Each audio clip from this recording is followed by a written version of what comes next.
la caméra. Regardez le taux de stress. Les mains. Regardez comme ils se touchent. Comme ils se touchent. Regardez bien. Regardez leur manière de parler, la gestuelle. J'ai jamais rien fait. Jamais écrit lettre. J'ai pas peur là-dessus, hein. Ah non? Ah non, j'ai pas peur du tout. Regarde là comment il réfléchit. Regardez. C'est eux. La vie de ma mère, c'est eux. C'est eux. J'ai des preuves. C'est les Jacob. Il y a un journaliste. Quand il écoutait les audios du Corbeau en 84, il a compté. Il y avait 12 marches. 30 ans plus tard, il est revenu sur les lieux.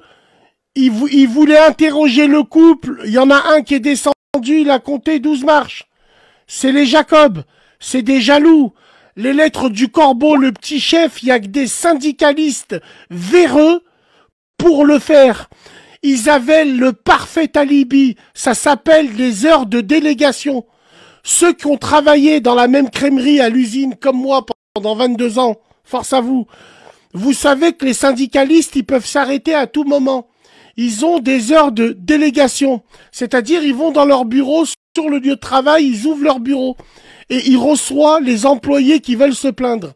Donc, leur parfait alibi, c'était les heures de délégation. Ils ont dit à la Roche, à Muriel Boll, tu vas me chercher le petit Grégory et tu nous le livres. Hop, ils sont venus, ils l'ont livré, ils l'ont tué, ils l'ont ligoté, ils l'ont jeté. Tout simplement. Comment est mort dans ces derniers instants, dans ces dernières minutes, comment est mort Grégory? C'est un fiasco de la presse. Aujourd'hui, la presse serait en prison pour ce qu'elle a fait.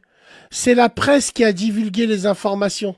C'est tous ces gens-là. Allez voir dans MyCanal le fabuleux reportage de Grégory. Vous allez tout comprendre.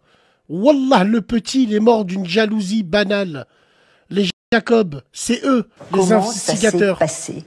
Qui est... Et Villemain, il a buté Laroche. Laroche, il lui disait, c'est pas moi qui ai tué ton fils. Bernard Laroche, il avait un fils qui avait l'âge à Grégory, mais il n'était pas comme Grégory. Il n'était pas rayonnant comme Grégory. Il avait un œil qui pendait. Il n'était pas comme lui. Et il avait la mort. Et ils étaient jaloux. Les Villemain, c'était des gens beaux. En Vologne, hein, je parle. Hein, à Épinal, là-bas. Là. C'était des gens beaux, c'était des beaux gosses. C'était les beaux gosses du village, entre guillemets. Christine Villemain, c'était le genre de meuf. Elle faisait du sport à l'époque. Elle écoutait Véronique et Davina. Parapop. Tu vois les références, je connais. Villemain, c'était le mec qui bossait à l'usine. Il est devenu chef.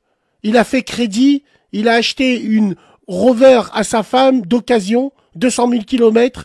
Il a agrandi son garage. On lui a pris son fils et puis on l'a buté. C'est tout. C'est une jalousie de famille consanguine, tout simplement. Et nous, les Maghrébins, on va pas jusqu'au crime, mais nous, on va au shour. C'est encore pire. On va avec l'association du diable pour shourer nos sœurs, nos frères qui ont réussi. Oui, regardez-vous dans une glace.